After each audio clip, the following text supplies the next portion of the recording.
Hey everyone, welcome to my channel. My name is Vanessa and you are watching the Exploring Oracle or the Exploracle for short.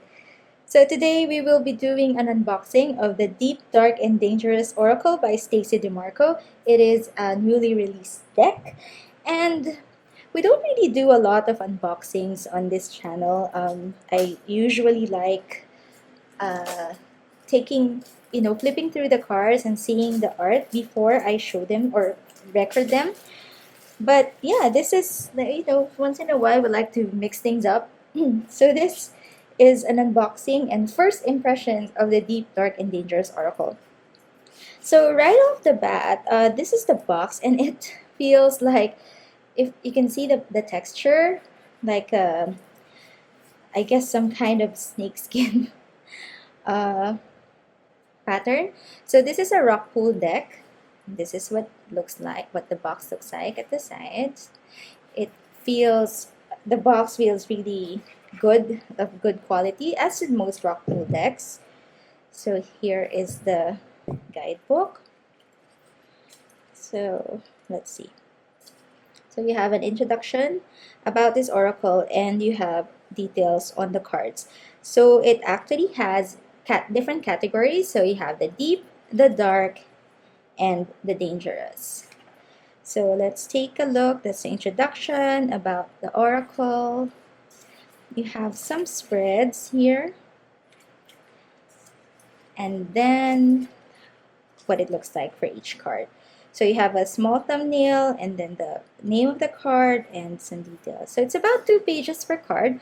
Some have more information, 2 to 3. So pretty good. It looks like it's something very, it looks like it's going to be an interesting read.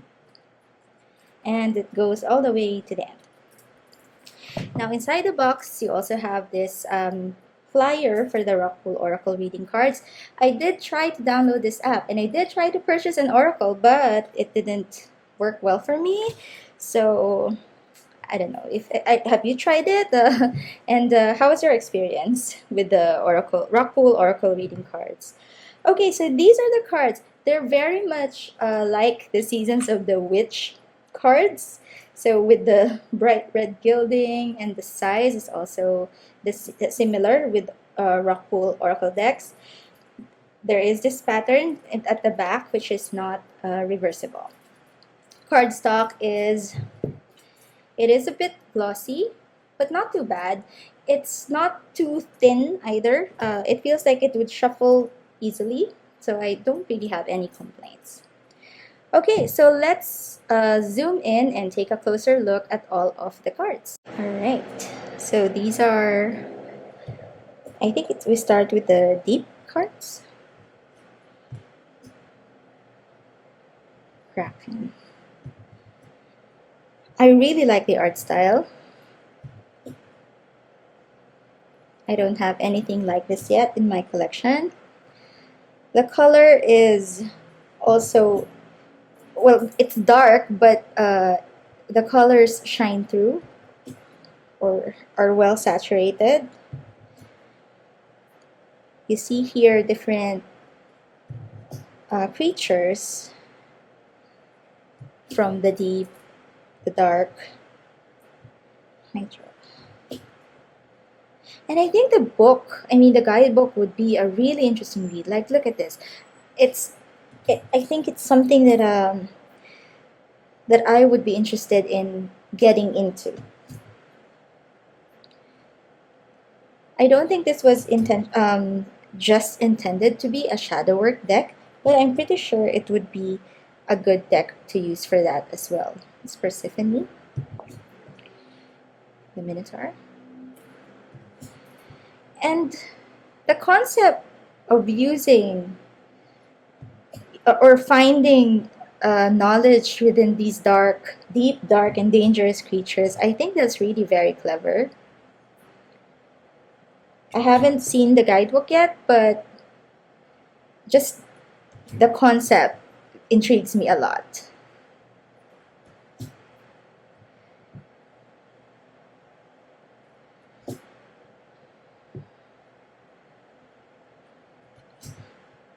There's also different gods and goddesses.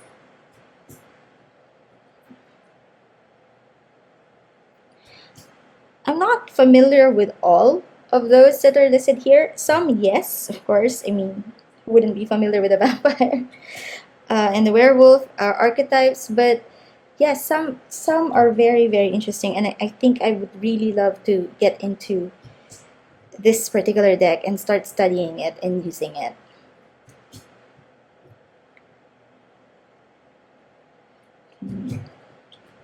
The Banshee.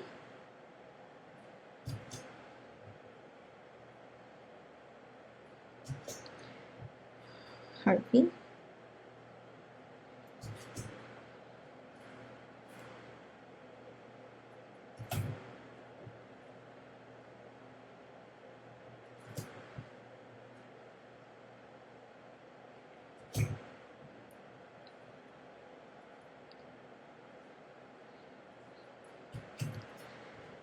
There is a number at the top of the deck to make it easier for you to look up the entry in the guidebook. Valkyrie.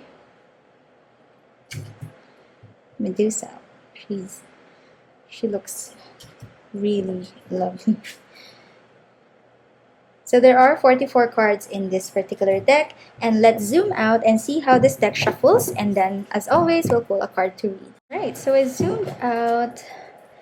So this being a bit bigger than a tarot deck, it does get a little bit challenging to shuffle, but since there are fewer cards, it's not that much of a problem. So a little, just have to, at least for me with smaller hands, I have to like really stretch to get a hold of these cards. But other than that, these shuffle, these shuffle really well. I don't have a problem with them. The red gilding is stunning to look at. Okay, you can do a side shuffle like this, or how I normally side shuffle this way. Okay, and then let's see if we can get a card to jump out and see how it reads. So it doesn't really stick, but as with most new decks, you do have to work with it, I think, to get a good mix. Okay, so maybe we'll just read for this card. Alright, so we will be reading for, and I'm sorry if I am not pronouncing this correctly, but Ausi. It also has a keyword, it says here, disconnection. Okay, so it says here, respect the land and especially the land you live upon. Find comfort and joy in the changing of the seasons and the green places you come in contact with. Protect and defend Mother Earth. Before you attack someone, make sure you have all sides of the story. So there's also a duality, meaning attack or defense, connection and disconnection. So Aushi or Eshi are fae and fae-like creatures from Celtic and Gaelic mythos. Most likely, they are the ancestors of... oh my god, I cannot read this. So I want to show you here why I'm struggling. So there is a little bit of a pattern printed across the guidebook, which for me, I have, my eyesight is not very good. I have bad astigmatism and really high hyperopia. This is a little bit difficult to read. So that being said, I will just pause it here, or you can pause it here, so that you can read the rest of the entry on this particular deck. Because for me to read this, I really need to amp up the lighting and just really brighten up the room so that I can get to see what is written on this guidebook. And that is a challenge for me, for somebody with really bad eyesight. I wish that the design at the back or the background is not this dark, because it's it's quite distracting for me. So from what I've read, it does look like there's a lot of information because it does seem like it will go over who this particular archetype or character is and tell you more about it. So this being my first impression, is that I wish this was clearer. Although that's just for me because I'm sure like most of you wouldn't even have that issue. Now, what I like about this deck is I really do like the backs. They are nice. The red gilding is something that I like. The art is very captivating for me. And it's deep, it's dark, it's dangerous, but that's pretty much right up my alley. And especially for this particular time, I think that this deck is really in with the theme of spooky season and shadow work and all of that. And I can't wait to really dive into it and get to know it.